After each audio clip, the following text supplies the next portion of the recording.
Good day, ladies and gentlemen. I hope you all are having a fantastic start to your Yule season. Welcome back to the world of Pokemon. My name is Professor Noki, and you're here once again for the news with Noki.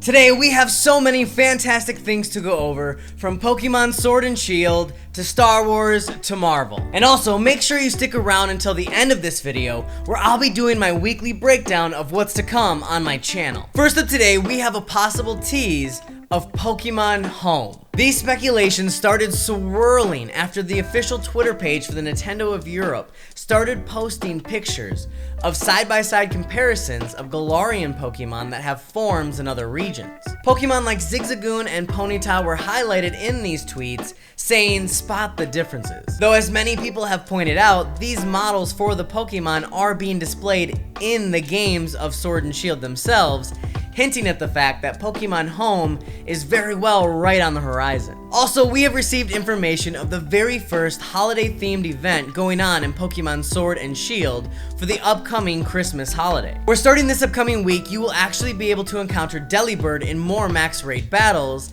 and by defeating or capturing these Delibird, you will actually receive more rewards for doing so. In a similar vein of gifting, they have also announced that there will be some mystery gifts going on until January 15th, where you will be able to enter a series of codes and obtain rare Pokeballs that are only found in the game one time otherwise. And not only that, but there's actually a code available for you to obtain 10 luxury balls in-game as well. And with all of these special events going on, it's getting me incredibly excited for the possibility of what's to come in the future and how they could introduce brand new Pokemon, forms, and even items into these games going forward. Moving along now to Pokemon GO, we have one of the biggest stories that's come out in a long time, which is their revamp of the Buddy Adventure system. And as thus, you're actually going to be able to interact with your Pokemon in ways you've never been able to do so before. Seeing them actually wandering and moving around in the real world, petting and playing with them, feeding them berries, and so much more.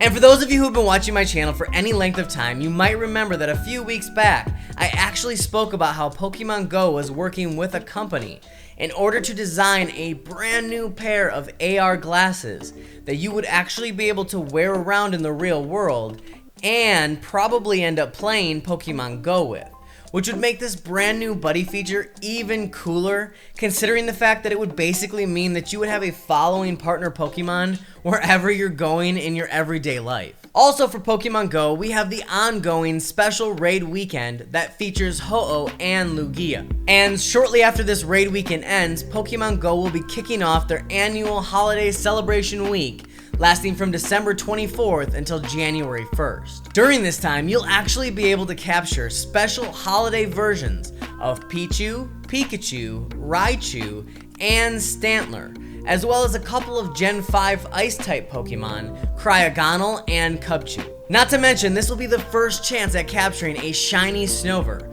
so make sure you get out there and catch them all. Finishing it up for Pokemon, I have a story that I wanted to discuss that I found really cool, which is that the Pokemon Company has actually been teaming up with Adidas and producing some really cool designs for some upcoming shoes. These shoes feature a number of different Pokemon images, ranging from Pikachu to Squirtle to even an 8-bit Pikachu that I think looks really cool. And although the shoes are probably going to be extremely expensive and you probably won't see a pair on my feet, I really do love any chance that these companies get to work with Pokemon and produce quality merchandise that just looks really cool and helps people really get involved with the Pokemon experience.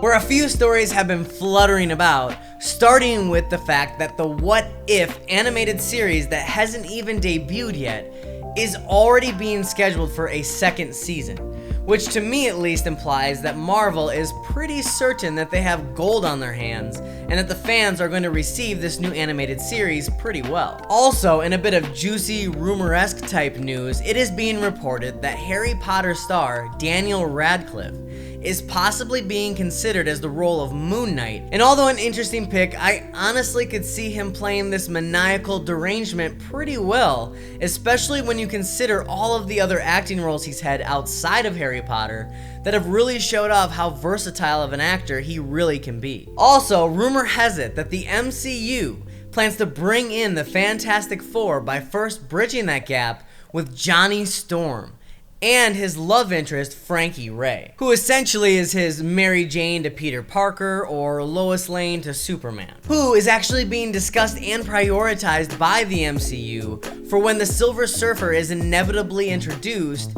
as the person who will actually take over as the Herald of Galactus in his hiatus. Obviously complicating the relationship between her and Johnny Storm, but also providing an enemy that could actually take on the likes of some of Marvel's most powerful superheroes. And next for the news, we have Star Wars, where just yesterday, my wife and I went and saw The Rise of Skywalker. And don't worry, my discussion for today is definitely going to be spoiler-free, as I don't want to ruin this movie for anybody who hasn't had the chance to see it yet. And honestly, I genuinely and truly loved this movie. It included so many aspects that fans have been wishing and hoping and clamoring for so long in the Star Wars series, and they finally were given justice there on the big screen. They even tied off so many of the loose ends that have been frayed throughout the entirety of the saga, paying homage to years of fantastic storytelling and giving justice to so many characters that were previously underwhelming and overlooked. This movie presented a visual journey that takes you through so many eras of Star Wars movie making. In fact, many of the scenes themselves look like they could have been plucked right out of one of the original movies. However, throughout the entire movie itself, they showed off how seamless and amazing their graphical editing has really gotten. The storytelling throughout the movie was phenomenal and paced well, and at no time did I feel like my understanding of the events were being rushed in any way. And I will admit that there were some areas of the movie that I think they probably could have handled in a bit of a different way. However, that really doesn't have any stake or bearing whatsoever on whether I thought this was a good movie at all, as I truly do think this was a fantastic Star Wars movie. And ultimately, I really do feel like this movie did complete justice to the Skywalker saga, rounding out decades of storytelling in a completely satisfying way. Not to mention, there were also so many hints throughout this movie of the possible future of where Star Wars will be headed. And I gotta say, it looks really promising. If you haven't had the opportunity to check this movie out, or you've been like many other people and are kind of on the fence about doing so, I would greatly implore you to do so and just give it a try. Do it. And rounding out the news today, I would like to give a look ahead at all the things that are coming to my channel this upcoming week. Starting with tomorrow, Monday, where I'll be going live at 6 a.m. back in Pokémon Sword, continuing along in the storyline. Then, on Tuesday, 'twas the night before Actually, our family celebrates Yule.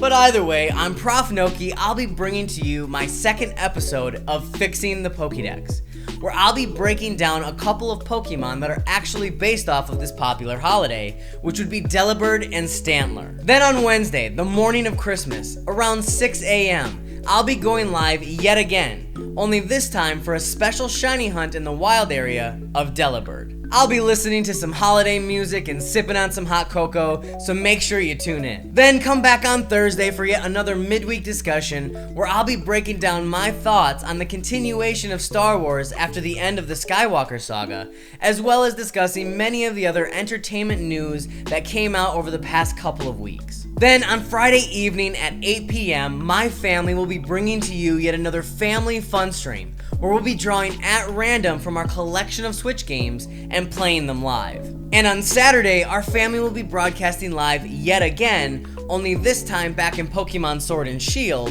where we'll be going into the wild area for some more Max Raid battles. And I'm not exactly sure as to what time this stream will take place, probably sometime in the evening, so make sure you stay tuned in all of my socials, links in the description below, so that you can join us live for this extremely fun time. Also on Saturday, I'll be uploading yet another edition of my card collecting, where I'll be opening some more Pokemon trading card game packs. If you enjoyed this video, please make sure you drop it a like, and also leave in the comments down below what your favorite story of the day was. Also, don't forget to subscribe to my channel in order to stay up to date on all of my daily content. Thank you so much for watching, and until next time, this has been Professor Noki signing out once again for Noki Talks.